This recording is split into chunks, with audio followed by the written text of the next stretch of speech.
Merci à vous pour votre invitation. C'est un plaisir pour moi d'être là, de parler devant vous. Donc, je vais me présenter rapidement. Donc, je m'appelle Étienne Quéclin. Je dirige donc le laboratoire de neurosciences cognitives à l'École normale supérieure. Donc, c'est un labo en fait que j'ai créé il y a 10 ans à l'École normale supérieure, que j'ai monté, j'ai fondé. Et donc, j'ai rapidement, juste pour un peu vous présenter un peu ce qu'on fait, donc il y a un certain nombre de chercheurs, une petite dizaine de chercheurs, et donc on s'intéresse à différentes thématiques qui sont pour nous importantes. Donc, j'ai donc une collègue qui travaille sur l'empathie, ce qu'on appelle plus généralement la cognition sociale, c'est-à-dire cette capacité à envisager chez autrui des états mentaux qui ne sont pas les siens, qui sont différents. Donc c'est la perspective d'autrui, si vous voulez. Donc c'est une fonction qui est très importante chez l'homme. J'ai une collègue qui travaille sur les rapports entre le cerveau et le corps, avec la notion de subjectivité, puisque cette notion de subjectivité en neurosciences, on pense qu'elle est très liée aux relations, aux interactions entre le corps et le cerveau. J'ai un collègue qui travaille plus sur tous les processus d'inférence et de catégorisation, sur ce que c'est que la formation des concepts dans le cerveau et dans l'esprit humain. Un collègue qui travaille plus sur l'apprentissage. Voilà, enfin, et puis je ne vais pas faire toute une liste. Et puis moi-même, je travaille sur le jugement et la prise de décision, c'est-à-dire sur tout ce qui fait que nous nous sentons comme des acteurs, des agents autonomes, avec un certain libre arbitre, on va dire, et voilà, comment on interagit dans notre environnement avec ce sentiment que nous avons un contrôle sur nos actions et que nous sommes autonomes par rapport à notre environnement. Voilà ce que je pouvais dire. J'ai pas toujours fait des neurosciences avant, juste pour vous donner un peu mon parcours. J'ai fait des études à l'école polytechnique, ensuite j'ai fait des études d'économie et j'ai travaillé en tant qu'économiste en fait dans une entreprise pendant pas très longtemps. Et après j'ai commencé à faire des neurosciences, etc. Et puis je suis parti aux États-Unis, enfin puis je suis revenu. Voilà. Donc voilà, très rapidement, petite partie de ma vie. Alors, comme vous le voyez, je n'ai pas intitulé ma présentation Existe-t-il une zone du religieux? Parce que vous en doutez, évidemment, ça n'est pas le cas. Donc, on va voir un peu. Alors, c'est une question évidemment. Donc, j'ai intitulé ma présentation quelles sont, neurosciences et foi, c'est-à-dire comment les neurosciences peuvent nous éclairer sur un peu ce mystère de la foi.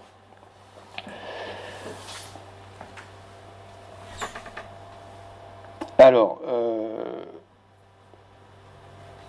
vous allez voir, je vais essayer de faire une présentation, on va dire, de nature scientifique. Mais évidemment, on ne va pas rentrer dans les détails techniques, ça c'est pas intéressant. Donc, mais en même temps, on va évidemment, lorsqu'on se pose ces questions, et en neurosciences, on n'est jamais très loin de ce genre de questionnement, c'est-à-dire évidemment, ça va poser des questionnements philosophiques. Et donc on navigue, je vais naviguer un peu dans ces deux dimensions, et j'espère que ça vous éclairera un peu. Alors c'est pas une question évidemment sur laquelle je réfléchis tous les jours, mais donc c'était pour moi l'occasion aussi de réfléchir sur cette question-là, et de là je vous présente un peu l'état de mes réflexions à l'heure d'aujourd'hui sur ces aspects-là. Donc, comme tout bon scientifique, on va essayer d'abord de préciser, de caractériser un peu mieux de quoi on parle, et c'est ce que je vais commencer à faire. Donc, ici, enfin, ce dont je vais parler ici, c'est de cette propension qu'on a à envisager la transcendance, la notion de transcendance. C'est-à-dire, si on prend la définition de Kant, c'est tout ce qui va au-delà de toute possibilité de connaissance humaine, ce qui n'est pas appréhendable par la pensée humaine, par la connaissance humaine.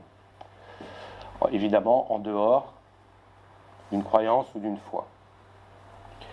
Et donc, on va dire la foi religieuse ou la foi au divin, tout ce qu'on veut, peu importe, on va dire que c'est une forme, une transcendance qui, de fait, interagit avec notre monde.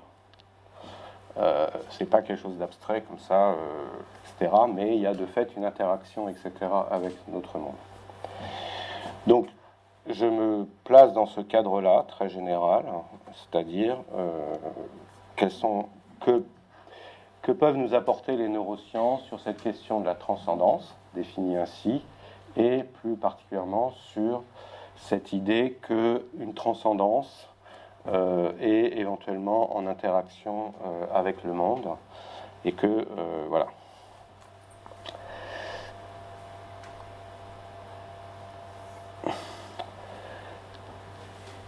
Donc, la question ici auquel je m'intéresse maintenant avec vous, c'est quels sont les fondements psychologiques et neurologiques de la foi religieuse, donc de cette croyance en une transcendance qui éventuellement interagit avec le monde, qui a un lien, une relation avec le monde.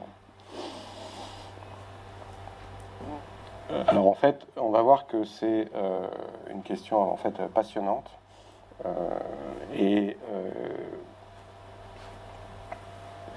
Alors, il y a essentiellement deux approches qu'on peut adopter.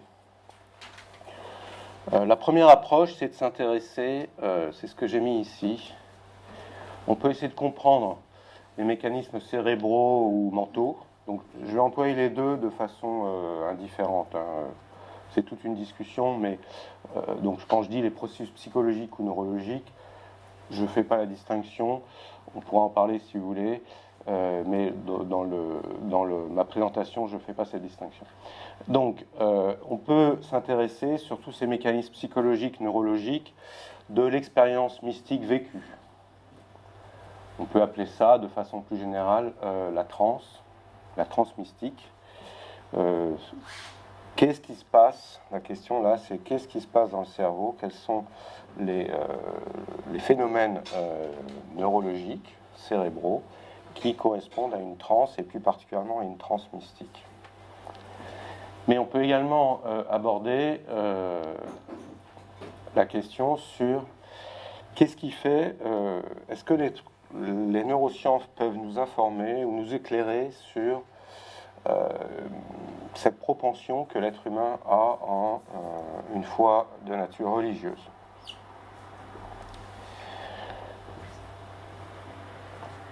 Je vais surtout parler de ça. Je vais vous présenter je vais vous parler un petit peu de ça. Mais personnellement, je ne trouve pas ça très intéressant. Ça est beaucoup plus cette question-là est beaucoup plus intéressante, je pense. Et les neurosciences nous apportent des choses qui sont assez fascinantes, en fait. Donc, je vais commencer très rapidement par ce qui se passe dans le cerveau dans une expérience mystique. Et donc, ça me permettra, ça sera l'occasion en même temps, de faire un point un peu sur faire de l'anatomie du cerveau et vous montrer un peu les choses, mais très rapidement, très simplement. Donc, il y a quelques études qui ont été faites, pas tant que ça. Donc ça, c'est une étude, là, ce que je présente, c'est une étude qui a été réalisée par des Canadiens sur des carmélites qui à qui on a demandé de revivre ou de se rappeler une expérience mystique, non pas de vivre une expérience mystique, puisqu'on ne peut pas vivre une expérience mystique sur commande, mais essayer de se rappeler au moins d'une expérience mystique, d'essayer de revivre une expérience mystique, c'est-à-dire plus particulièrement l'expérience d'une union forte avec donc Dieu ou tout ce que vous voulez, le Christ, etc.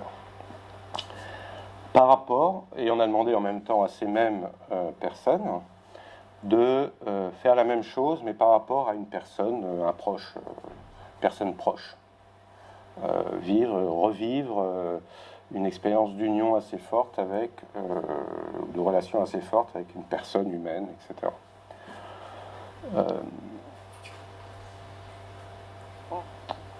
Donc ici, ce que vous avez là, c'est des images du cerveau. Donc on voit le cerveau, donc très rapidement, ici c'est l'avant du cerveau, on voit le nez là de la personne.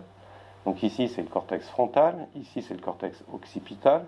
On voit le cervelet ici, ça c'est le tronc cérébral qui part vers la moelle épinière, etc.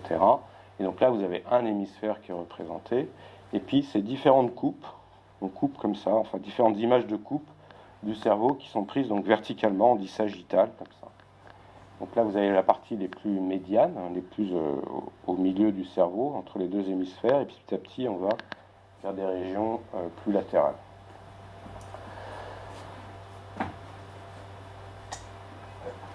Les petites taches de couleur ici, c'est de la coloration évidemment artificielle. Donc c'est une technique, vous connaissez sans doute l'imagerie par résonance magnétique, on va dans un scanner, etc. On a tous plus ou moins passé par là une fois.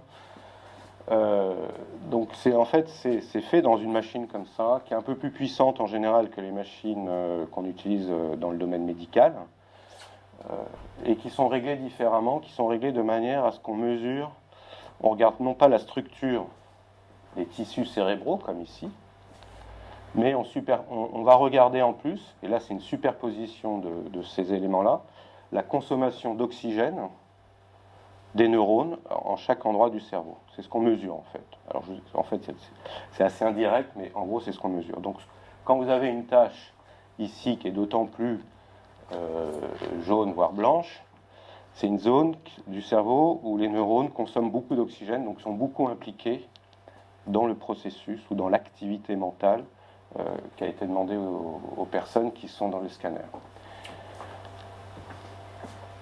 Donc, je ne vais pas vous faire une liste très importante, mais je vais juste vous donner quelques éléments. Donc, on a ce qu'on trouve donc dans cette expérience des carmélites qui font une expérience mystique par rapport à une expérience non mystique.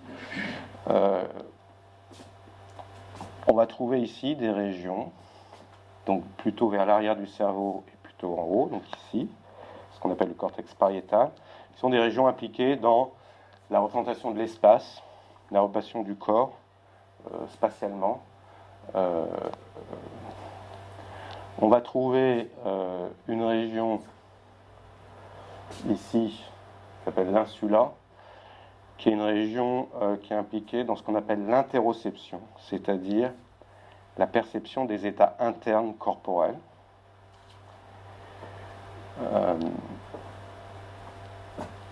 On va trouver ici ce qu'on appelle le cortex cingulaire antérieur, une région qui est un peu la même chose que l'insula, qui fait un peu la même chose, mais d'un point de vue plus intégré, cette interoception des états du corps dans le processus conscient. Et puis une région ici qui est impliquée dans, j'en reparlerai plus tard, donc c'est pour ça que je vous en parle. Donc retenez cette région-là.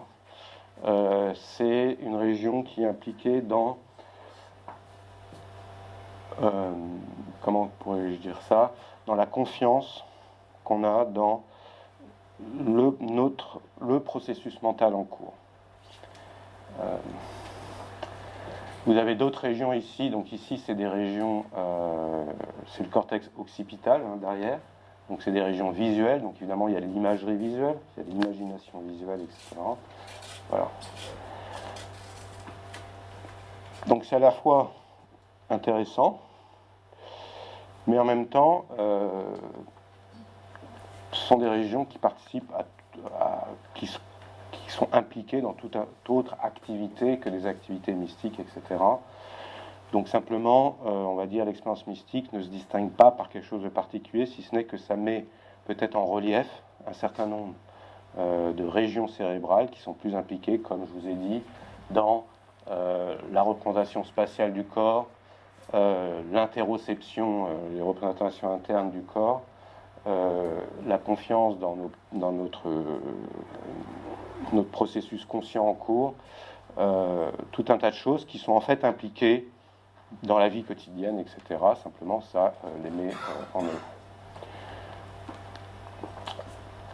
Donc voilà ce que je vais vous dire sur l'expérience mystique. Je pense que c'est pas la peine. Alors il y a d'autres études qui ont été faites, notamment il y a des études qui ont été faites chez des pratiquants de la méditation type ce qu'on appelle mindfulness meditation, donc la méditation pleine conscience, donc qui vient de la tradition bouddhiste, qui est en fait un exercice mental, une gymnastique mentale.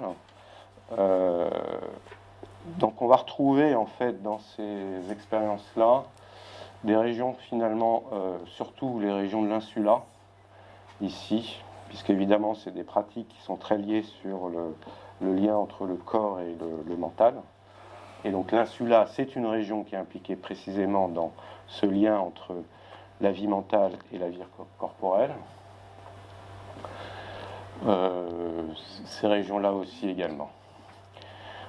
Voilà, donc il y a un certain nombre de... le cerveau est plastique aussi, c'est-à-dire que si on médite, les grands méditants par exemple, ont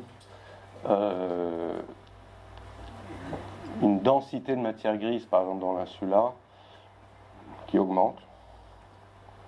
Donc il y a une pratique très importante, qui n'a rien d'étonnant, hein, c'est-à-dire qu'on trouve également, par exemple, chez les pianistes professionnels, les zones du cortex moteur qui est par ici, qui s'occupe donc de la main, elles sont plus développées chez les pianistes professionnels, en extension, c'est-à-dire qu'elles regroupent une densité de matière grise qui est plus importante, parce que ils pratiquent évidemment le piano plusieurs heures par jour, donc ils ont un cortex moteur plus développé, donc une finesse motrice plus importante.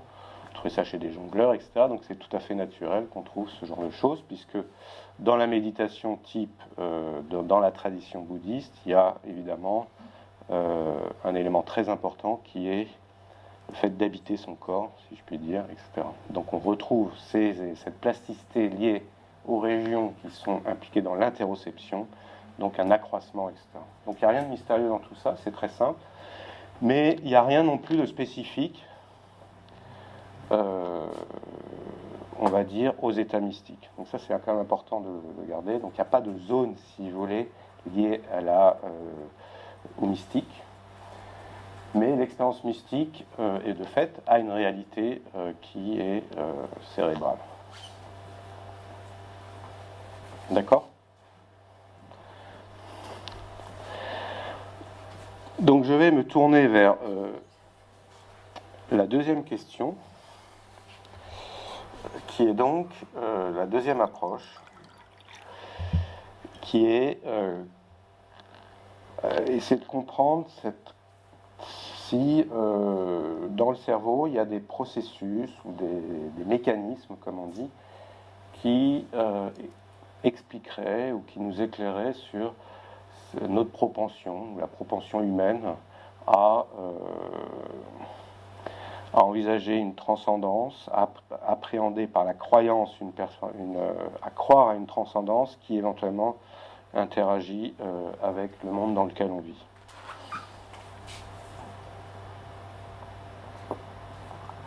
La réponse, il n'y a pas vraiment de réponse, mais si vous voulez, ce qui est tout à fait fascinant, c'est qu'on va trouver des éléments qui, de fait, va nous dire que c'est assez naturel.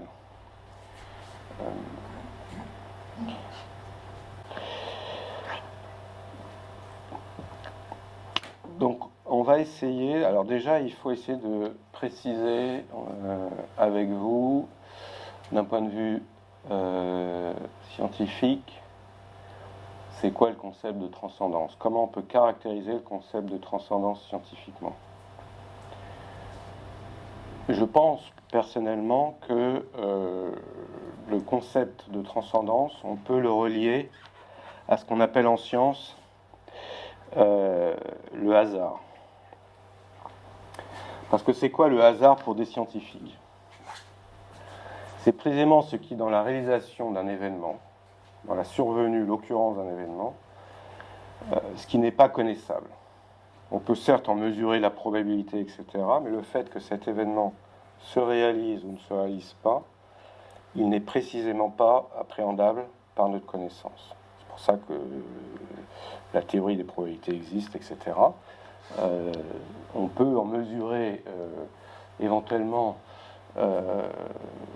jusqu'à quel point il est susceptible de se réaliser, cet événement-là, mais on n'a justement aucune connaissance sur du fait qu'il va se réaliser ou pas. Alors le mathématicien Carnot a une définition très jolie du hasard, que j'aime beaucoup.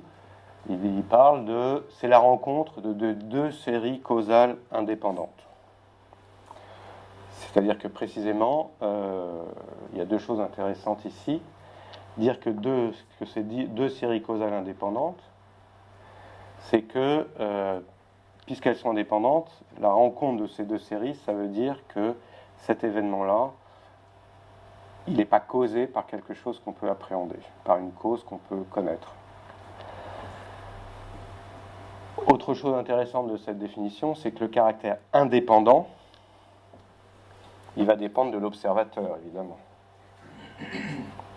Dans quelle mesure je considère que ce sont deux séries causales indépendantes. Je vais vous donner deux, trois exemples. L'autre chose qui est importante, c'est que si on prend plus ou moins ces définitions-là du hasard, qu'on peut associer scientifiquement à cette notion de transcendance, qui est au-delà de la connaissance humaine, le hasard est une réalité qu'on peut observer de fait. Alors, vous connaissez tous, j'imagine, la physique quantique. Ce qui est intéressant dans la physique quantique, c'est que on a montré que, donc vous savez qu'il y a du hasard dans la physique quantique, il y a des phénomènes aléatoires qui se passent à l'échelle microscopique. Ce qui est intéressant, c'est qu'il a été montré dans les années 80, c'est les expériences d'Alain Aspect, que ce caractère aléatoire n'était pas un manque de connaissances qu'on avait de la réalité physique. Il y avait un aléa intrinsèque à la réalité physique qui ne reflétait pas un manque de connaissances. Donc on a bien une notion de hasard qui est au-delà de toute possibilité de connaissance, etc. Donc c'est vrai en physique. C'est un petit peu plus subtil que ça, parce qu'en fait, ce que dit la physique, c'est que ça pourrait ne pas être du hasard si on supposait une cause unique commune.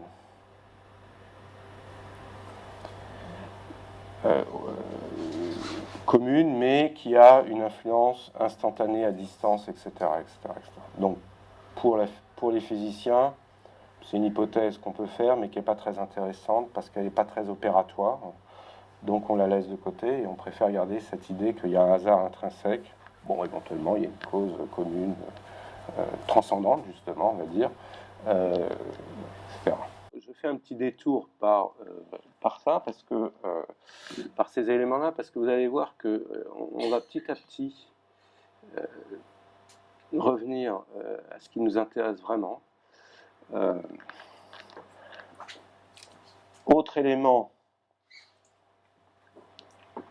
autre exemple du hasard, c'est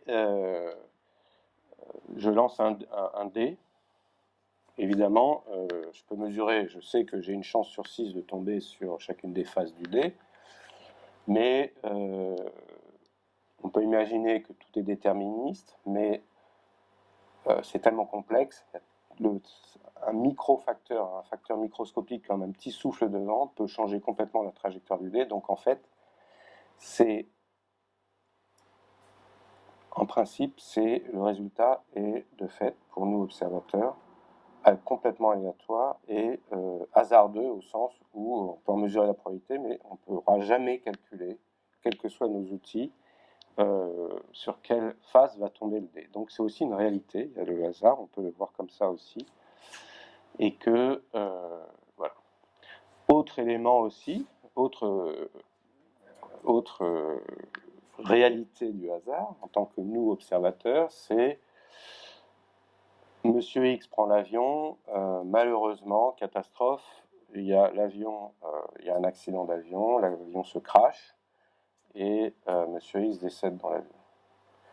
Donc là, on est exactement, c'est un très bel exemple de rencontre de deux séries causales indépendantes, enfin, que nous, on considère comme indépendants, c'est-à-dire que le fait que l'avion ait eu un accident, un problème technique, matériel par exemple, n'a rien à voir avec le fait que Monsieur X ait pris l'avion. Et donc, si cet événement est arrivé, que Monsieur X est décédé dans cet accident d'avion, c'est un événement qui est de fait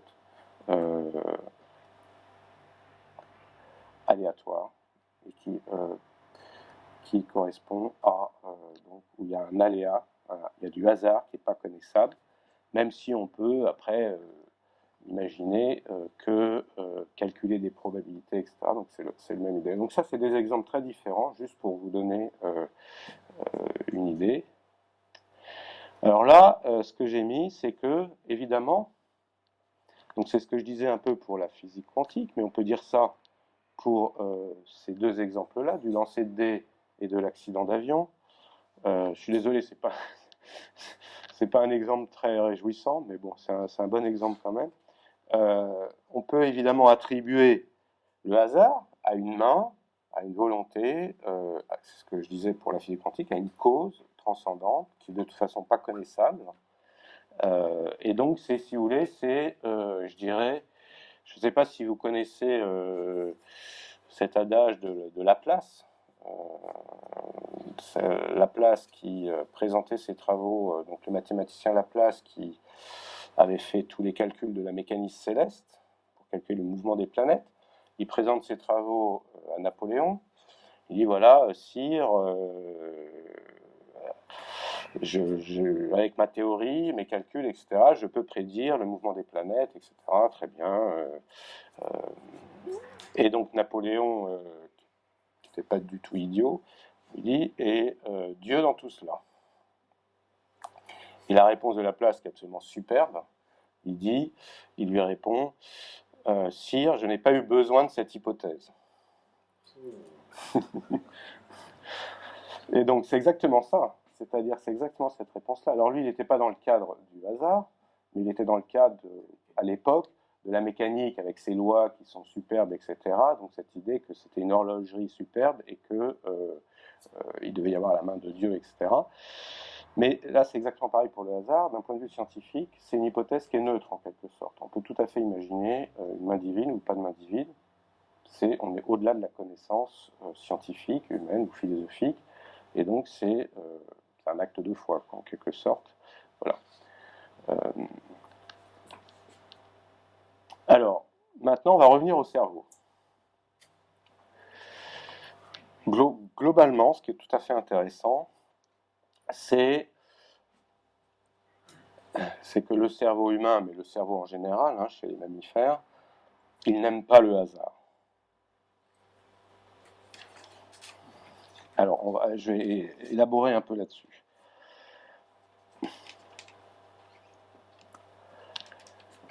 Une autre façon de dire ça, c'est dire le cerveau, la pensée humaine, et chez tous les mammifères c'est pareil, ne conçoit pas le hasard. Alors, un certain nombre de raisons à ça. Essayer de concevoir le hasard n'a pas de valeur adaptative, au sens de l'adaptation biologique des espèces à l'environnement.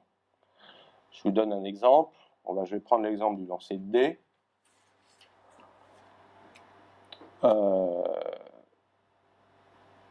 Je peux dire, ah oui, le lancer de dés est fait aléatoire. Je ne peux pas le prévoir. Et donc c'est important que j'appréhende cette incertitude qu'il y a sur le lancer de dés. Mais vous pouvez aussi vous dire, ah ben moi je pense que la face sur laquelle va tomber le dé dépend de la météo. ou la météo c'est peut-être pas parfait, mais dépend des cours de la bourse.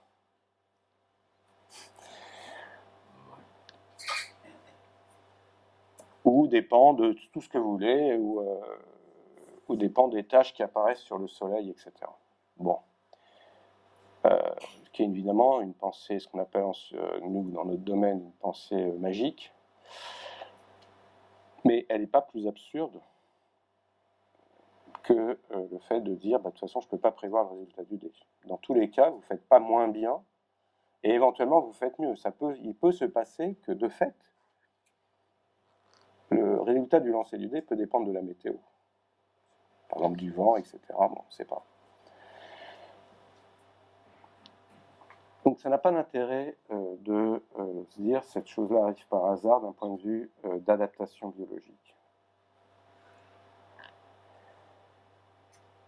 Donc ça veut dire quoi? Ça veut dire qu'inversement, le cerveau, il cherche à donner du sens au monde. C'est-à-dire quoi? Il cherche à construire des régularités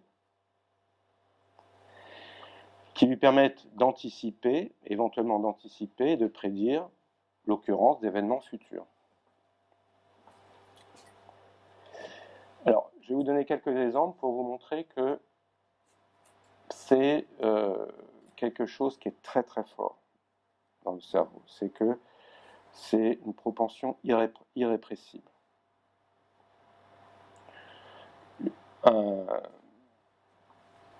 Un autre exemple, si vous voulez, on sait que le fait d'avoir une fille ou un garçon, c'est, on va dire, plus ou moins aléatoire, avec une chance sur deux, etc. Pas tout à fait vrai, il y a un peu plus de chances d'avoir des garçons, mais bon, on va dire que c'est une chance sur deux. Lorsque vous avez une famille qui a eu 4 garçons, par exemple, bah, on a envie de prédire que il va y avoir une fille, quoi. Une fille a plus de chances d'arriver, etc. Donc, parce qu'on n'accepte pas on ne veut pas accepter cette idée du hasard, au sens on veut trouver une régularité. Alors, il y a des expériences qui ont été faites en neurosciences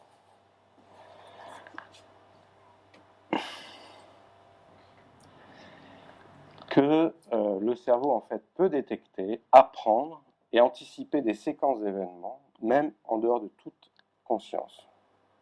Donc je vais vous donner les expériences qui sont faites. Elles sont très simples. C'est pour ça que j'en profite pour vous en parler. Ça donne un peu de concret à ce que je dis.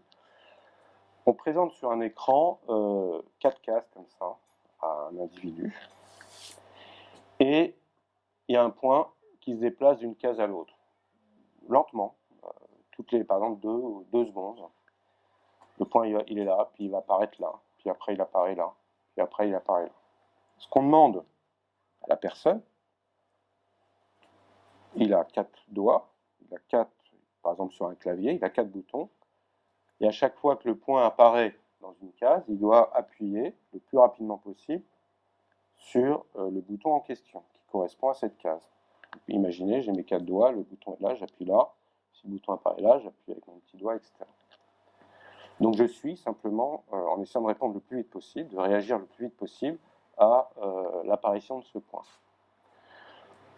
Donc on peut faire en sorte que le point apparaisse de façon, suit une séquence aléatoire, non prévisible, etc. Mais on peut imaginer qu'au bout de 10, 12 essais, il reprend la même séquence. Donc on crée des séquences comme ça de 12 essais, de 12 apparitions. Ce dont on s'aperçoit, c'est que par rapport à une séquence complètement aléatoire, c'est que les sujets sont de plus en plus rapides à répondre de plus en plus rapidement. Leur temps de réaction diminue. Ils commencent à anticiper l'endroit où va apparaître le point. Et puis si on leur demande, ou alors il y a des tests un peu sophistiqués pour savoir s'ils ont conscience de ce qu'ils font ou de la séquence, ces tests-là montrent qu'en fait ils n'en ont aucune idée. Donc le cerveau a capturé une séquence d'événements, qui existe de fait, une régularité, indépendamment de toute conscience du sujet, etc. Donc c'est vraiment un processus qui est là, qui est automatique, si vous voulez, qui est spontané, qui apparaît.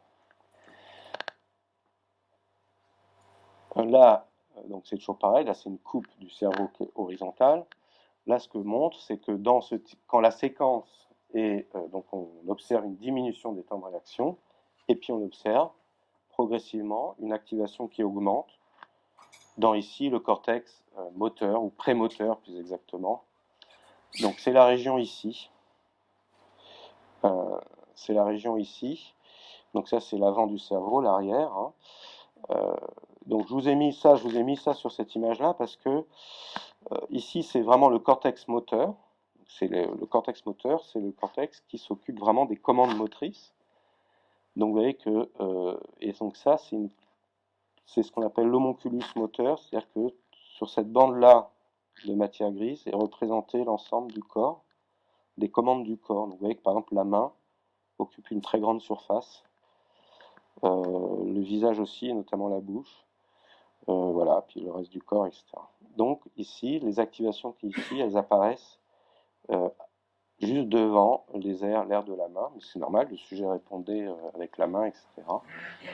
Donc le cerveau se construit une régularité qui lui permet de prédire l'apparition du point en différents endroits, sans que le sujet puisse rapporter le fait qu'il ait effectivement appris cet élément. Donc ça, c'est un premier point. Donc, une capacité très importante à capturer les régularités dans l'environnement, et donc à pouvoir prédire, et donc à pouvoir établir, comme si le cerveau n'acceptait pas que les choses puissent se passer par hasard. On peut aller plus loin et on peut montrer que le cerveau construit des séquences illusoires, ce qu'on pourrait appeler des séquences superstitieuses. Donc, ce qu'on observe, c'est que on observe que donc, le cerveau perçoit des séquences dans des séries aléatoires. Donc, typiquement, on prend cette expérience-là, puis le point se déplace de façon totalement aléatoire. Et ben, on s'aperçoit que plusieurs choses. Et donc le cerveau perçoit des séquences dans des séries aléatoires et guide le comportement comme si ces séquences étaient réelles. Donc si on demande au sujet, donc on lui présente ce point aléatoire, etc., et qu'on demande à la personne, après l'expérience, est-ce qu'il y avait des séquences ou est-ce que tu as perçu des séquences, la personne répond, ou même si on ne lui demande pas, on lui demande qu'est-ce que tu as remarqué, la personne va dire, ah ben j'ai remarqué qu'il y avait une séquence. Les points suivaient plus ou moins telle séquence, etc. Alors évidemment, ça dépend un peu des personnes. Des personnes voient certains types de séquences, d'autres séquences. Et puis un jour, une personne voit plutôt tel type de séquence, une personne voit tel type de séquence. Et donc en fait, alors c'est beaucoup plus compliqué à analyser. Je ne vais pas donner le détail parce que ça devient un peu technique, mais ce qui se passe plus ou moins, c'est que le cerveau va être très influencé par des petits moments, parce que quand c'est aléatoire, il peut y avoir des petits moments de régularité. Par exemple, à un moment donné, il se trouve par hasard que le point fait passe, va faire ça, une fois. Donc le sujet dit, ah ben en fait, oui, il y a une séquence comme ça avant de passer à ça. Enfin, il se construit des choses, etc. Le sujet se construit des choses. Donc ça veut dire quoi? C'est-à-dire que même quand il n'y a pas de régularité, le cerveau crée de la régularité. Ce qu'on appelle des pensées magiques, c'est-à-dire qu'il va construire une régularité qui n'existe pas. Alors c'est l'exemple que je vous donnais avec le dé, et la météo, etc., les tâches solaires ou les cours de la bourse, c'est que ça n'a pas de coût. Il vaut mieux, ça n'a pas de coût, et ça peut éventuellement se révéler exact. Donc on a tout le cerveau cherche absolument des régularités. S'il n'en trouve pas, bah, il va en inventer. Évidemment, il est quand même relativement bien conçu, c'est-à-dire que de fait, s'il y a une régularité, il va la trouver. C'est ce que je disais, même avec des séquences de 12, il trouve la bonne régularité. Mais s'il n'y a pas de régularité, il va en construire une sur la base d'un certain nombre d'éléments, etc., qui n'existent pas, mais il va se servir de cette régularité pour agir. Donc on a cette propension irrépressible à créer du sens, même là où il n'y en a pas, si je puis dire, entre parenthèses. Et donc on rejoint un peu ici, là, l'idée du pari de Pascal. Moi, ça me fait penser au pari de Pascal qui, il n'a aucune idée si Dieu existe ou pas, et il dit, c'est plutôt intéressant de penser qu'il existe, donc autant prendre cette option-là. C'est un peu le cerveau, il fait pareil, si vous voulez. J'ai pas l'impression, je vois pas de régularité, mais c'est plus intéressant d'imaginer une régularité que d'imaginer du pur hasard, parce que ça ne me sert à rien d'imaginer du pur hasard. Donc, je construis des régularités.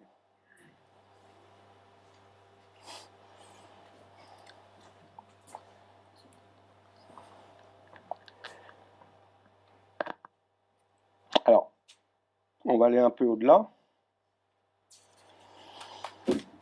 Donc, plus généralement, ce qu'on peut montrer en neurosciences, c'est que là, je vous ai donné l'exemple des séquences, mais plus généralement, on dit que le cerveau, et il y a beaucoup d'expériences qui montrent ça, construit des modèles subjectifs du monde. Donc des modèles qui permettent d'anticiper. Donc par exemple, les régularités, c'est un modèle simple, mais ça peut être des modèles plus complexes. On parle aussi de cartes du monde. Donc il se construit en permanence des modèles du monde qui permettent de se projeter et d'anticiper, de se projeter dans l'avenir, etc., et d'anticiper les conséquences de ses actions, etc. Bref. C'est d'ailleurs, c'est ce que je dis souvent, petite parenthèse, puisqu'hier il y avait les manifestations sur le climat.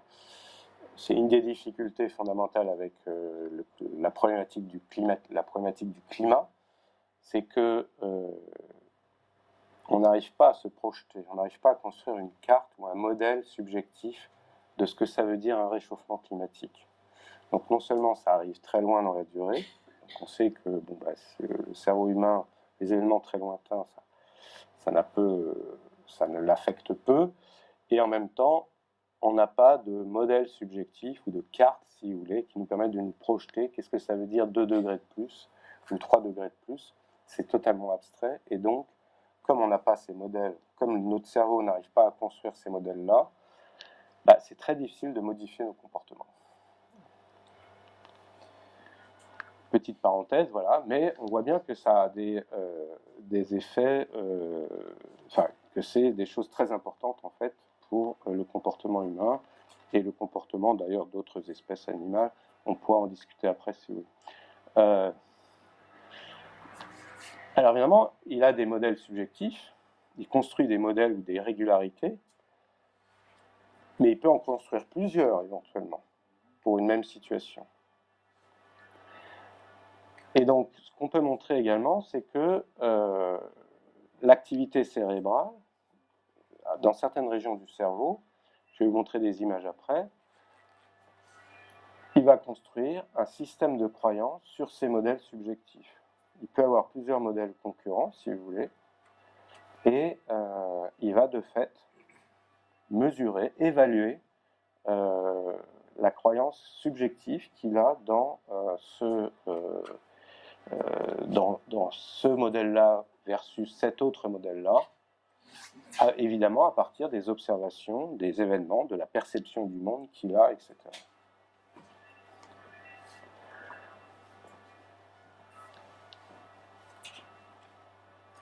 Et donc en fait, ces croyances il les infère, il les évalue, il les révise, il les met à jour en fonction de ce qu'il perçoit.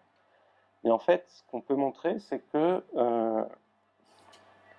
tout se passe comme si, en fait, ces processus d'inférence, de révision de croyance, comme on dit,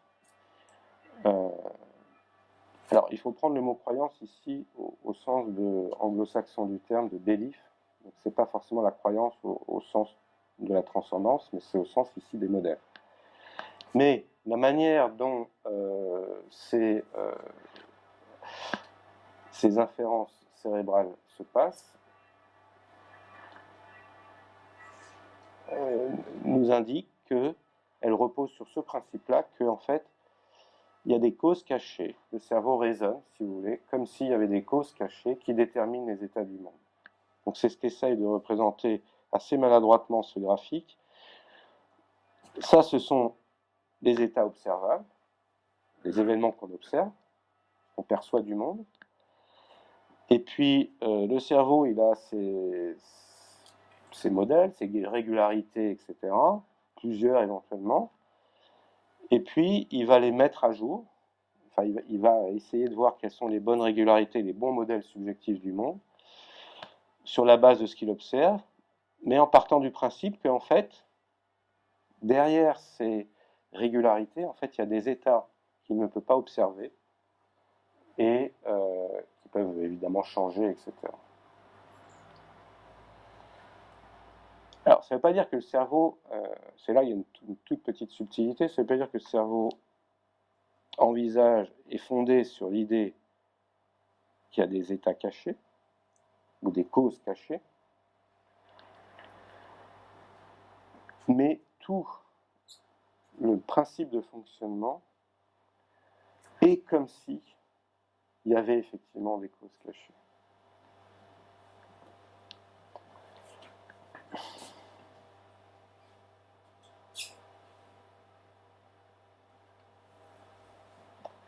Donc c'est ce que j'ai écrit ici. Tout se passe comme si les croyances portaient sur ces causes cachées. Donc les croyances qui sont en fait une évaluation des régularités ou des modèles subjectifs des sujets par rapport à ce qu'ils perçoivent, tout se passe comme si en fait ces croyances-là ne portaient en fait sur que le cerveau raisonnait sur les causes cachées. Et donc ce qui est également intéressant, c'est que plus une croyance est forte dans un modèle subjectif du monde, plus la personne va consciemment ressentir, c'est-à-dire qu'il est capable de le rapporter, de le décrire, un sentiment de confiance dans l'état dans lequel il est.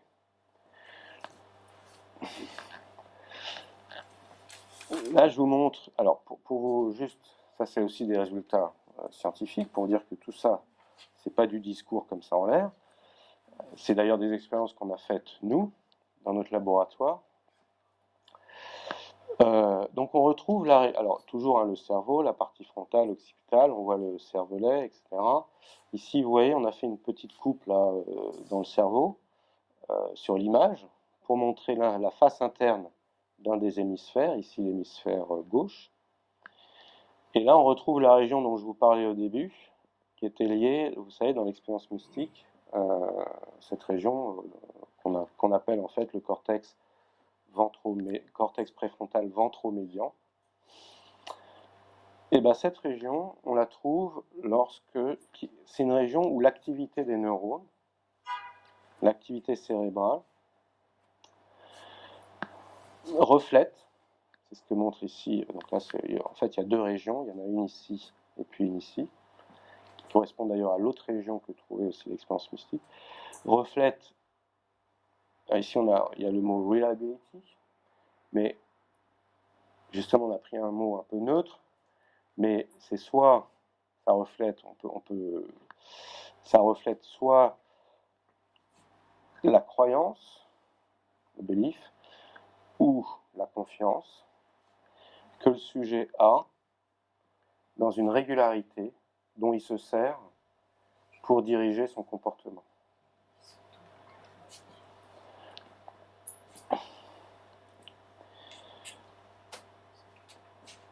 Ici, dans une autre région frontale, tout à fait là, vraiment là, au niveau du front, au niveau de la bosse du front, là, ce qu'on appelle, nous, le cortex fronto-polaire. Alors vous allez voir, je vous dirai après, c'est une région assez intéressante.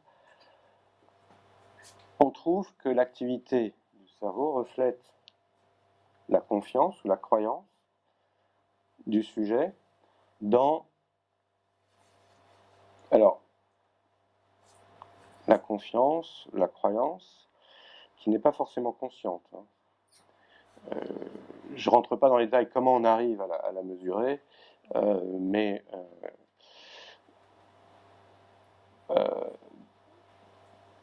pour des régularités ou des modèles subjectifs du monde qui ne sont pas ceux qui guident le comportement du sujet à l'instant même. Des modèles alternatifs, si vous voulez. Des explications du monde alternatives, si vous voulez. Donc, tout ça, ça se passe donc vraiment dans les parties frontales du cerveau. On a d'une part ici un système qui évalue la confiance ou la croyance que le sujet a dans la régularité qu'il est en train d'utiliser, que le cerveau est en train d'utiliser pour guider le comportement. Ce qu'on appelle l'acteur ici. Et puis, dans ces régions latérales, à l'avant ici, on a un processus similaire, mais qui porte sur d'autres régularités, ce qu'on appelle, nous, dans le jargon, des régularités contrefactuelles, c'est-à-dire qui ne sont pas celles que le cerveau utilise pour guider le comportement, consciemment ou pas, enfin consciemment, pardon, justement consciemment, et qui sont d'autres, qu'il peut imaginer, et qui pourraient éventuellement remplacer le modèle subjectif ou la régularité que le sujet est en train d'utiliser pour agir dans le monde. Alors,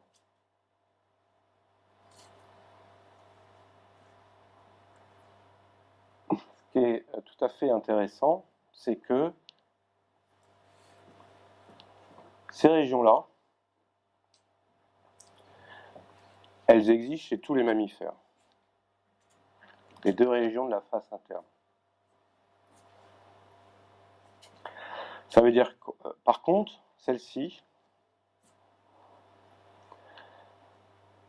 elle n'existe que chez les primates, et chez les primates, elle n'existe que chez l'homme. Alors, ça veut dire quoi? Donc, en dehors de l'espèce humaine, on n'a pas cette région-là. Mais par contre, on a juste ces régions-là. C'est-à-dire que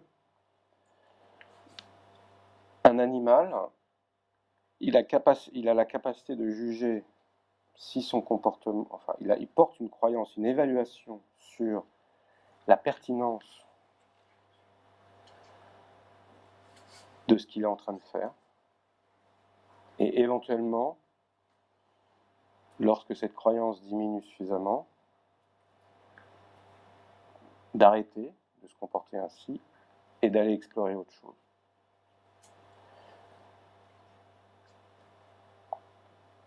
Donc, si vous voulez,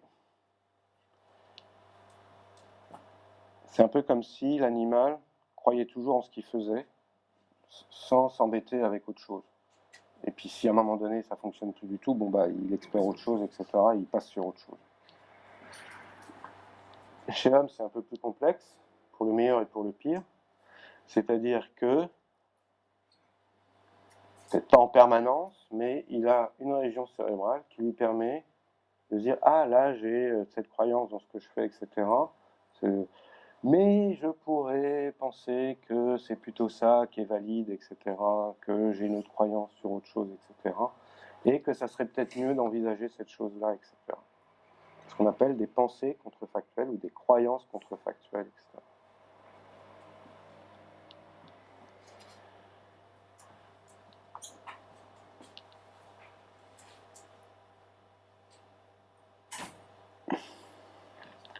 Donc pour résumer un peu ce que j'ai dit là jusqu'à maintenant,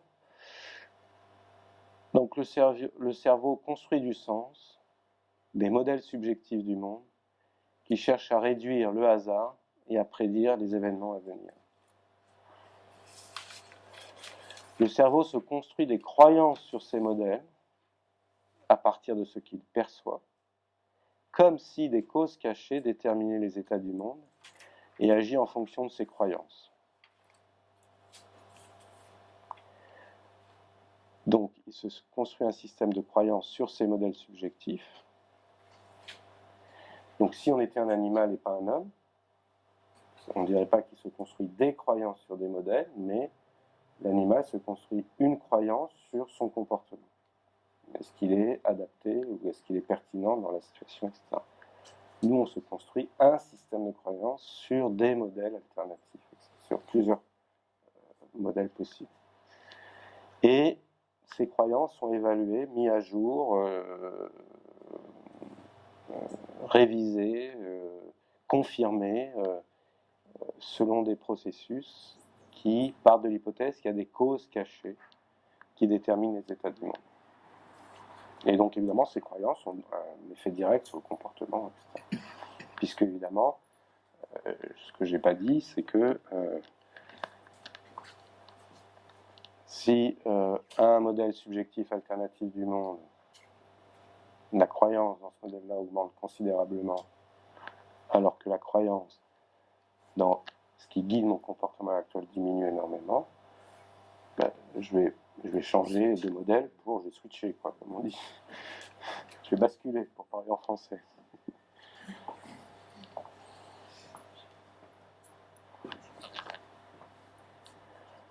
Donc c'est ce que je disais là.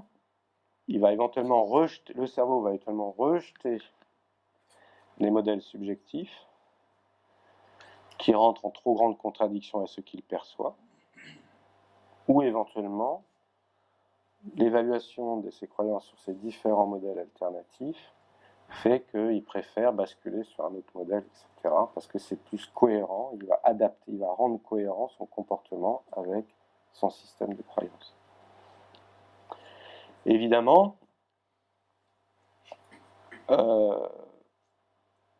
s'il n'y a pas trop de contradictions, mais qu'il y en a un petit peu, mais pas suffisamment pour qu'il rejette ce modèle du monde, il va le modifier, son modèle du monde, pour coller, pour être cohérent avec ce qu'il observe. Ce qu'on pourrait appeler, si vous voulez, donc c'est comme ça qu'il apprend d'ailleurs ces modèles, c'est qu'il les rend petit à petit cohérents tant qu'ils ne sont pas trop en contradiction, etc., etc.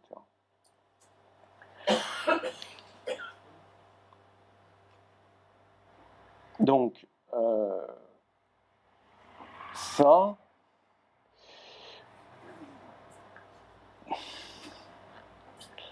ce qu'on sait, c'est que ce qui se passe ici, c'est dans l'espace conscient du sujet.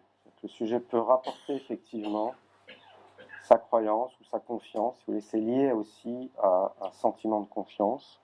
On peut mesurer les deux et en fait c'est lié.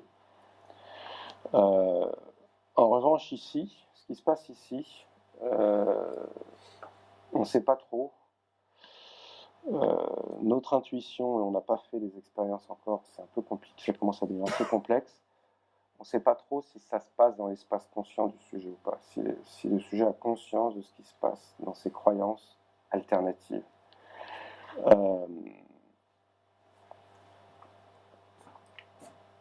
Mon intuition, parce que nous on fait aussi les expériences, on se met sujet dans nos expériences et on fait de l'introspection sur ce qui se passe. Alors il faut se méfier de l'introspection parce que 90% de ce qui se passe dans notre cerveau n'est pas dans l'espace conscient.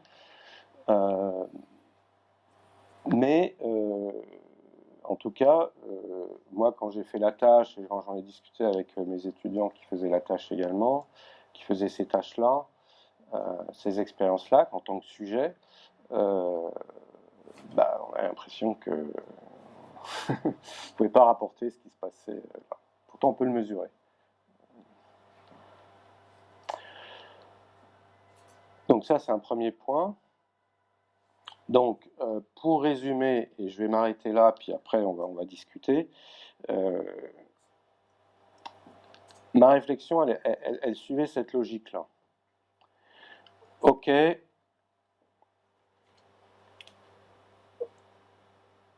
lorsqu'on veut connaître le monde scientifiquement, on est obligé de constater que le hasard existe. Mais le hasard, c'est pas très intéressant pour une espèce biologique, puisque c'est quand même plus intéressant de pouvoir prédire ce qui va arriver.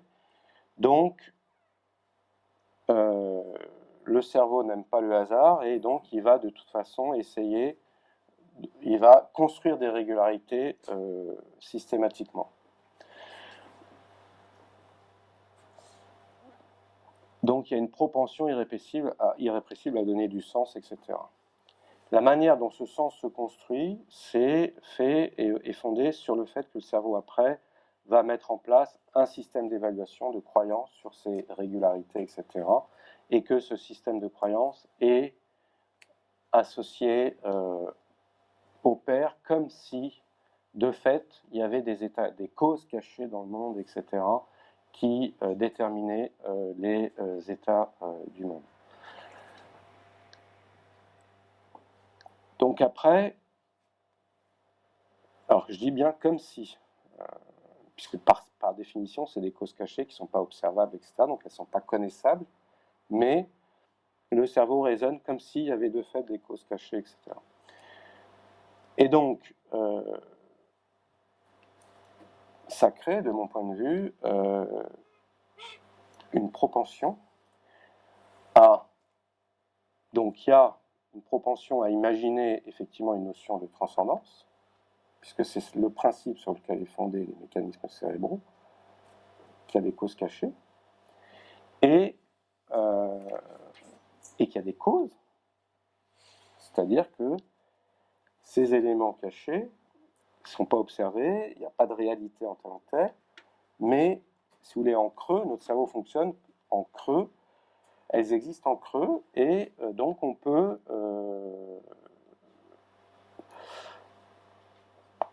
c'est des causes, c'est considéré comme des causes, donc c'est-à-dire que ça interagit bien avec notre monde, et on peut vouloir les substancier ou leur donner les substancier au sens d'avoir la foi que ces causes ont une existence en soi, une substance en soi, comme dirait Spinoza, etc., etc. Donc voilà l'état de mes réflexions que je vous ai partagées ce matin. Donc maintenant, on peut discuter. Et je vous remercie de votre attention.